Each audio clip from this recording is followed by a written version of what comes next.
যেটা বলছিলাম যে এই সিচুয়েশনটাকে আমরা কি বলবো এখন সম্পৃক্ত অবস্থা, কারণ তার ধারণ ক্ষমতা 800 গ্রাম, তার মধ্যে আছে কত গ্রাম 800 গ্রাম এবং রিলেটিভ হিউমিডিটি কত 100%।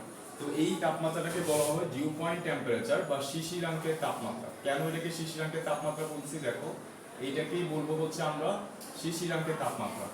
তো দেখো শিশিরাঙ্কের তাপমাত্রার কনসেপ্টটা কি, শিশিরাঙ্কের তাপমাত্রার কনসেপ্টটা হচ্ছে যে তাপমাত্রায় নামিয়ে আনলে, তাপমাত্রাকে যে তাপমাত্রায় নামিয়ে আনলে বায়ু তার উপস্থিত জলীয় বাষ্প ধারা অসম্পৃক্ত অবস্থা থেকে সম্পৃক্ত হয়ে যায়, সেই তাপমাত্রাকে বলা হচ্ছে শিশিরাঙ্কের তাপমাত্রা। আমি আবারও বলি, তাপমাত্রাকে যে তাপমাত্রায় নামিয়ে আনলে বায়ু তার উপস্থিত জলীয় বাষ্প ধারা মানে যতটুকু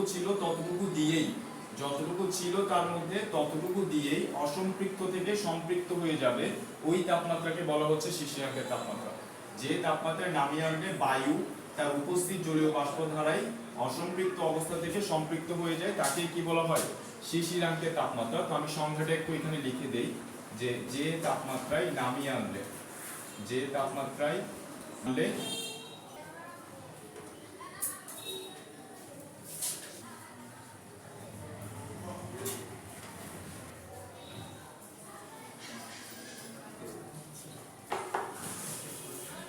আচ্ছা যেটা বললাম দেখো শিশিরাঙ্কের তাপমাত্রা কি, যে তাপমাত্রায় নামিয়ে আনলে বায়ু তার উপস্থিত জলীয় বাষ্প ধারা অসম্পৃক্ত অবস্থা থেকে সম্পৃক্ত হয়ে যায়, তাকে কি বলা হয় শিশিরাঙ্কের তাপমাত্রা। ঠিক আছে, আমরা 25 থেকে 15 করছি, উপস্থিত জলীয় বাষ্প যত ছিল ততটুকু দিয়েই অসম্পৃক্ত অবস্থা থেকে এটা সম্পৃক্ত হয়ে গেছে, ওই জন্য এই তাপমাত্রাকে বলা হচ্ছে শিশিরাঙ্কের তাপমাত্রা। ওকে, আচ্ছা তো শিশিরাঙ্কের তাপমাত্রার আরেকটা কনসেপ্ট আমরা এভাবে বুঝতে পারি। দেখো আমি যদি এই 15 থেকে তাপমাত্রা এখন কত করি, 15 থেকে তাপমাত্রা কমিয়ে আমি যদি এবার 10 করে ফেলি, অর্থাৎ আমি তার তাপমাত্রা আরো কমাই দিছি, তাহলে তার ধারণ ক্ষমতা কি হয়ে যাবে, ধারণ ক্ষমতা আরো কমে যাবে। আমি ধরে নিচ্ছি তার ধারণ ক্ষমতা কত হয়ে গেছে 700 গ্রাম হয়ে গেছে। ঠিক আছে, এই ইমদাদ কিছু লিখতে হবে না, জাস্ট খেয়াল করো।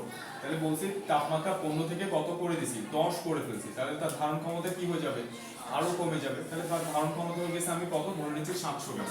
এখন তার মধ্যে আছে কত গ্রাম জলীয় বাষ্প 800 গ্রাম। তাহলে দেখো এখন স্মল এম হবে কত 700, অর্থাৎ 700 গ্রাম জলীয় বাষ্প মিক্স হবে এবং বাকি 100 গ্রাম কি আকারে পড়ে থাকবে শিশির আকারে পড়ে থাকবে, বাকি 100 গ্রাম হচ্ছে শিশির আকারে পড়ে থাকবে। তো এটাও সম্পৃক্ত অবস্থা, এখানে আপেক্ষিক আর্দ্রতা কত 100%। তো দেখো আমরা তাহলে বলতে পারি যে শিশিরাঙ্কের তাপমাত্রা থেকে তাপমাত্রা যদি আমরা 1 ডিগ্রিও কমাই তাহলে কি পড়া স্টার্ট করবে শিশির পড়া স্টার্ট হবে। ঠিক আছে, শিশিরাঙ্কের তাপমাত্রা থেকে তাপমাত্রা যদি আমরা 1 ডিগ্রিও নিচে নামাই বা 1 ডিগ্রিও কমাই তাহলে শিশির পড়া স্টার্ট হবে। ঠিক আছে, তাহলে আমরা কি এটা বলতে পারি যে যে তাপমাত্রায় শিশির পড়ে সেটাই শিশিরাঙ্কের তাপমাত্রা?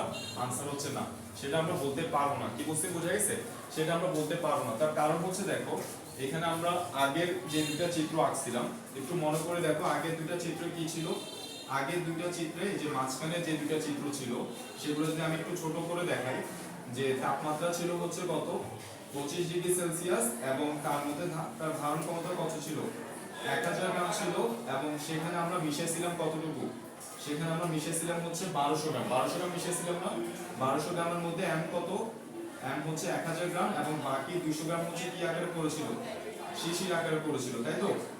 বাকি 200 গ্রাম হচ্ছে শিশির আকারে পড়েছিল, 1200 গ্রাম মিশিয়েছি 200 গ্রাম শিশির আকারে পড়ে গেছে।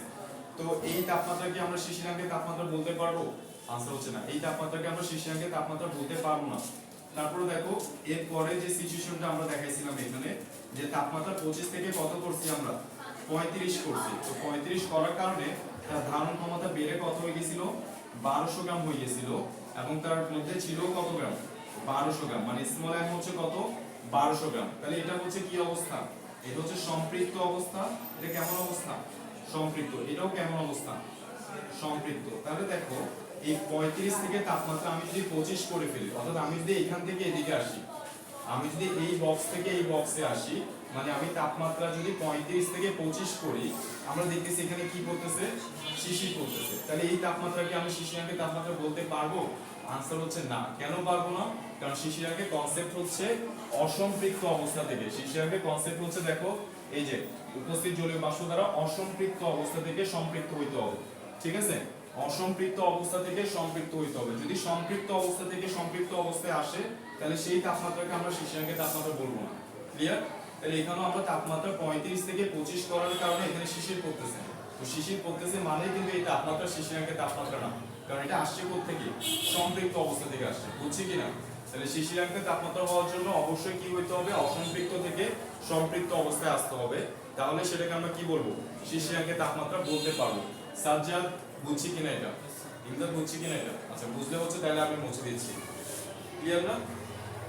তাহলে এটা হচ্ছে আমরা মুছে দিচ্ছি। তাহলে আমরা শিশিরাঙ্কের কনসেপ্টটা বুঝছি, সেই শিশিরাঙ্ক তাপমাত্রাটা কাকে বলে এবং শিশিরাঙ্কের কনসেপ্ট আমরা বুঝছি। এবার খেয়াল করো শিশিরাঙ্ক বের করার ফর্মুলাটা হচ্ছে এবার আমরা দেখব। এটা হচ্ছে আমরা শিশিরাঙ্কের কনসেপ্টটা বুঝছি, এবার আমরা শিশিরাঙ্কের ফর্মুলাটা দেখব। দেখো ছোট থেকে ছোট বিষয় না বুঝলে বলবা, অবশ্যই বলবা, ঠিক আছে? চুপ থাকবা না সবাই। তো শিশিরাঙ্ক বের করার ফর্মুলাটা হচ্ছে শিশিরাঙ্ক বা ডিউ পয়েন্ট টেম্পারেচার, এটা বের করার ফর্মুলাটা হচ্ছে থিটা ইজ ইকুয়াল টু হচ্ছে থিটা 1 মাইনাস জি ইনটু থিটা 1 মাইনাস থিটা 2, ঠিক আছে? এটা হচ্ছে শিশিরাঙ্কের তাপমাত্রা বের করার